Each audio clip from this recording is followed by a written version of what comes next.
India Canada relation തകർത്തതിൽ കാനഡയിലുള്ള NDP എന്ന് പറയുന്ന political പാർട്ടിക്കും അതിന്റെ അധ്യക്ഷനും വലിയ ഒരു പങ്കുണ്ടായിരുന്നു.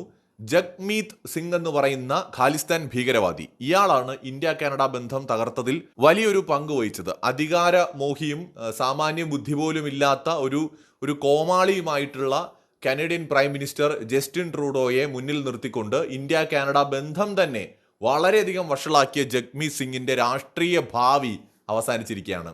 അതായത് ഇന്ത്യക്കാരോട് കളിച്ചാൽ എന്തുണ്ടാകുമെന്ന് ഇന്ത്യക്കാർ തന്നെ ഈ സിഖ് ഭീകരവാദിക്ക് കാണിച്ചു കൊടുത്തിരിക്കുകയാണ്. എന്ന് വെച്ചാൽ സിഖുകാരുടെ വോട്ട് പോലും കിട്ടാതെ പൊട്ടിപ്പൊളിഞ്ഞു തോറ്റു തുന്നം പാടി കാനഡ രാഷ്ട്രീയത്തിൽ നിന്ന് തന്നെ വനവാസം വിധിച്ചിരിക്കുകയാണ് ഇപ്പോൾ കാനഡയിലെ ജനങ്ങൾ.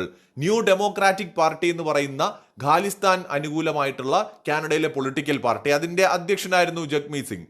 കാനഡയിലെ തെരഞ്ഞെടുപ്പിൽ മത്സരിക്കുന്നു, ഇയാൾ MP ആയിട്ട് ജയിക്കുന്നു. കഴിഞ്ഞ തെരഞ്ഞെടുപ്പിൽ 24-26 സീറ്റുകൾ എങ്ങാണ്ട് ഇയാളുടെ പാർട്ടിക്ക് കിട്ടുന്നു.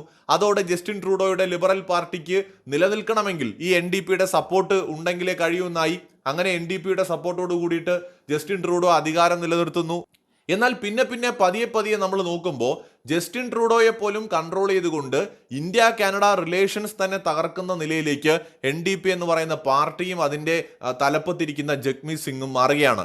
എന്നാൽ ഇപ്പോൾ നടന്ന കാനഡയിലെ തെരഞ്ഞെടുപ്പിൽ നമുക്കറിയാം, നേരത്തെ തന്നെ കാനഡിയൻ പ്രൈം മിനിസ്റ്റർ ആയിരുന്ന ജസ്റ്റിൻ ട്രൂഡോ വലിയ രീതിയിൽ പാർട്ടിക്കുള്ളിൽ തന്നെ ഒറ്റപ്പെടുന്നു. അയാൾ ഇനി മത്സരിക്കേണ്ട എന്ന് പാർട്ടി തീരുമാനിക്കുന്നു. അങ്ങനെ പകരം പുതിയ ഒരാളെ, അതായത് ലിബറൽ പാർട്ടിയിൽ കുറച്ചും കൂടി ജനപ്രീതി ഉണ്ടാകാനിടയുള്ള ഒരു പുതിയ ആളെ പാർട്ടി മുന്നോട്ട് അവതരിപ്പിക്കുകയാണ്. ജസ്റ്റിൻ ട്രൂഡോ രാജിവെച്ചതിന് പിന്നാലെയാണ് പ്രധാനമന്ത്രിയായിട്ട് മാർക്ക് കാർണി സത്യപ്രതിജ്ഞ ചെയ്യുന്നത്. പിന്നീട് അദ്ദേഹത്തിന്റെ നേതൃത്വത്തിലാണ് ഈ ലിബറൽ പാർട്ടി തെരഞ്ഞെടുപ്പിനെ നേരിടുന്നത്. അപ്പോൾ ഈ ട്രംപ് കാനഡ പിടിച്ചെടുക്കണം, 51ാമത്തെ സ്റ്റേറ്റ് ആക്കി മാറ്റണം എന്നൊക്കെ പറഞ്ഞ് നടത്തിയ ആ ഒരു ട്രംപിന്റെ സ്റ്റേറ്റ്മെന്റുകൾ ഉണ്ടല്ലോ, ഇത് കാനഡയിൽ അമേരിക്കയ്ക്കെതിരായ ഒരു വികാരമുണ്ടായി. മാർക്ക് കാർണി എന്ത് ചെയ്തു എന്ന് വെച്ചാൽ ഇതിനെ നല്ലപോലെ ഉപയോഗിച്ചു. അയാൾ ജനങ്ങളുടെ ഒരു രക്ഷകനായിട്ട് അവതരിക്കപ്പെടുന്നു. അങ്ങനെ പരാജയപ്പെടേണ്ട ഒരു തെരഞ്ഞെടുപ്പിൽ ഇപ്പോൾ മാർക്ക് കാർണിയുടെ ലിബറൽ പാർട്ടിക്ക് 165 സീറ്റുകളാണ് കിട്ടുന്നത്. പ്രതിപക്ഷ പാർട്ടി കൺസർവേറ്റീവ് പാർട്ടിയും അതുപോലെ തന്നെ ഇത്തവണ തെരഞ്ഞെടുപ്പിൽ ജയിക്കുമെന്ന് വിചാരിച്ചിരുന്ന പിയറി പൊയ്ലീവർ, അദ്ദേഹത്തിന് 145 സീറ്റുകളും കിട്ടി. അപ്പോൾ അദ്ദേഹം ജയിക്കേണ്ട ഒരു തെരഞ്ഞെടുപ്പായിരുന്നു. പക്ഷെ കളി മാറിയത് ട്രംപിന്റെ ഭീഷണിയാണ്. അപ്പോൾ ട്രംപിന്റെ ഭീഷണി വന്നപ്പോൾ കാനഡക്കാരെല്ലാവരും കൂടെ ഐക്യപ്പെട്ടു. അപ്പോൾ ഈ ട്രൂഡോ മാറിയിട്ട് കാർണി വന്നതോട് കൂടിയിട്ട് പാർട്ടിയോടുള്ള വിദ്വേഷം ആളുകൾ മറന്നിട്ട് ഈ കാർണിയുടെ ഒരു പ്രതിച്ഛായ അത് വളരെയധികം ഗുണം ചെയ്തു ലിബറൽ പാർട്ടിക്ക്. അത് കാരണം അവർ തെരഞ്ഞെടുപ്പിൽ വിജയിക്കുകയാണ്. പക്ഷേ ഈ തെരഞ്ഞെടുപ്പ് ഫലം വന്ന സമയത്ത് NDPയുടെ അവസ്ഥ എന്താണെന്ന് വെച്ചാൽ 5-6 സീറ്റ് മാത്രമാണ് പാർട്ടിക്ക് ഇപ്പോൾ നേടാനായിട്ട് കഴിഞ്ഞിരിക്കുന്നത്. എന്ന് വെച്ചാൽ പാർട്ടിയുടെ അധ്യക്ഷനും കൊടും ഭീകരനുമായിട്ടുള്ള ജഗ്മീത് സിംഗ് അടക്കം പരാജയപ്പെട്ടു. ബ്രിട്ടീഷ് കൊളംബിയയിലെ ബുർണാബി സെൻട്രൽ മണ്ഡലത്തിൽ നിന്ന് മത്സരിച്ച ജഗ്മീത് സിംഗിനെ ലിബറൽ പാർട്ടി സ്ഥാനാർത്ഥി തന്നെ പരാജയപ്പെടുത്തി. ഈ പരാജയം സ്ഥിരീകരിച്ചതിന് പിന്നാലെ ഇയാൾ പാർട്ടിയുടെ അധ്യക്ഷ പദവിയിൽ നിന്ന് രാജിവെച്ച് പുറത്തു പോവുകയും ചെയ്തു. എന്ന് വെച്ചാൽ തെരഞ്ഞെടുപ്പിൽ വളരെ മോശം പ്രകടനമായിരുന്നു ഇയാൾ കാഴ്ചവെച്ചത്. ഇയാളുടെ NDP എന്ന് പറയുന്ന പൊളിറ്റിക്കൽ പാർട്ടിയും ഏറെക്കുറെ തകർന്നടിഞ്ഞു നിൽക്കുകയാണ്. ഈ NDPക്ക് എന്താണ് സംഭവിച്ചതെന്ന് ചോദിച്ചാൽ, ഈ ഇന്ത്യയുമായിട്ടുള്ള കാനഡയുടെ ബന്ധം മോശമായതോടെ ഇവരുടെ പ്രധാനപ്പെട്ട വോട്ട് ബാങ്ക് ആയിരുന്ന ഇന്ത്യൻ വംശജർ തന്നെ NDPയെ തള്ളിപ്പറഞ്ഞു. അതിന് കാരണക്കാരനായിട്ടുള്ള NDPയുടെ അധ്യക്ഷൻ ജഗ്മീത് സിംഗിനെ അവർ പരാജയപ്പെടുത്തി. കൺസർവേറ്റീവ് പാർട്ടിക്ക് വോട്ട് ചെയ്യാൻ പ്ലാൻ ഇട്ടിരുന്ന ഇന്ത്യക്കാർ കൂടി എന്ത് ചെയ്തു, വോട്ട് സ്പ്ലിറ്റായി പോയിട്ട്, അതായത് മറ്റു പാർട്ടികൾക്ക് സ്പ്ലിറ്റായി പോയിട്ട് അവിടെ ജഗ്മീത് സിംഗ് ജയിക്കാതിരിക്കുന്നതിന് വേണ്ടിയിട്ട് എല്ലാവരുടെയും വോട്ട് ലിബറൽ പാർട്ടിയിലേക്ക് ഏകീകരിക്കപ്പെട്ടു. അതിലൂടെ ഈ ഒരു ഭീകരനായിട്ടുള്ള ജഗ്മീത് സിംഗിനെ പരാജയപ്പെടുത്താൻ കഴിഞ്ഞു.